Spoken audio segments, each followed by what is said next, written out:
Seigneur, chers éminents serviteurs et ministres de Dieu de ce forum Men of God, qui est une source de bénédiction et d'édification pour nous, enfants de Dieu, serviteurs de Dieu, ministres de Dieu. C'est moi, votre frère, le pasteur Papi Israël Samba de la bannière Kisangani. Ce matin, j'ai à cœur de vous partager sur notre communion avec Dieu et le service de Dieu. Nous allons prier. Seigneur, nous te recommandons ce moment. Que l'Esprit de Dieu soit avec nous et que cette parole que nous allons partager puisse trouver de la racine dans nos cœurs afin de porter beaucoup de fruits. Au nom de Jésus, Amen. Nous allons lire la parole de Dieu dans l'Évangile de Marc, chapitre 3, 13 à 15. Il monta ensuite sur la montagne, il appela ce qu'il voulut, et ils vinrent auprès de lui. Il en établit 12 pour les avoir avec lui et pour les envoyer prêcher avec le pouvoir de chasser les démons. Bien-aimés dans le Seigneur, dans ce passage, nous voyons la notion de la communion, de notre communion avec Dieu et la notion de service de Dieu. Bien-aimés dans le Seigneur, notre communion avec Dieu est fonction de notre vie de consécration. Et notre communion avec Dieu est liée à notre vie de prière, notre vie de méditation de la parole de Dieu, notre vie d'obéissance à la parole de Dieu et notre vie de sanctification. Bien-aimés dans le Seigneur, quand nous lisons ce passage, vous savez, j'aime beaucoup la parole de Dieu parce que la parole de Dieu met chaque chose à sa place. La parole de Dieu ne renverse pas les choses. Et quand nous lisons ce passage, nous voyons d'abord le Seigneur qui monte sur la montagne et qui va prier pour pouvoir choisir ses serviteurs. Et la Bible nous donne deux raisons pour lesquelles le Seigneur était monté sur la montagne et il a choisi ses serviteurs. Les deux raisons, la Bible commence d'abord par dire pour les avoir avec lui et pour les envoyer prêcher avec le pouvoir de chasser les démons. Vous voyez, la Bible ne dit pas que pour les envoyer prêcher avec le pouvoir de chasser les démons et pour les avoir avec lui. Donc, la communion, notre communion avec le Seigneur prend la première place.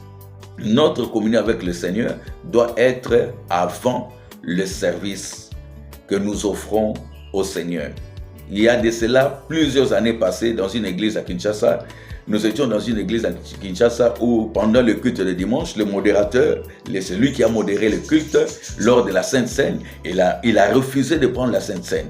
Je me suis posé beaucoup de questions. Comment est-ce qu'il a refusé de communier avec le Seigneur, de participer à la table du Seigneur, et il a quand même accepté de pouvoir servir Dieu, de pouvoir modérer.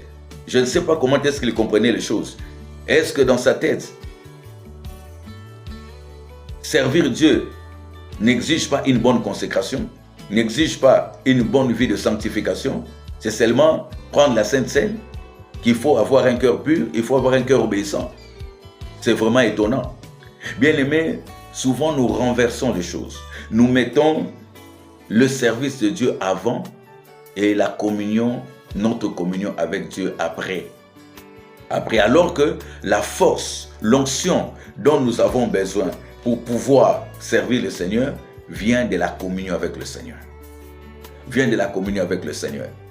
Nous devons d'abord mettre en premier lieu notre relation avec le Seigneur. Soigner notre relation avec le Seigneur. Soigner notre vie d'obéissance, notre vie de méditation, notre vie de sanctification. C'est très important, notre intimité avec le Seigneur. Ça sert à quoi de servir Dieu en étant en désaccord avec le Seigneur? C'est dangereux de servir Dieu en étant en désaccord avec le Seigneur, en n'ayant pas une bonne vie en n'ayant pas bien aimé. Nous serons dans cette condition, nous ne serons pas une bénédiction, mais nous serons un danger pour le peuple de Dieu, un danger même pour nous-mêmes.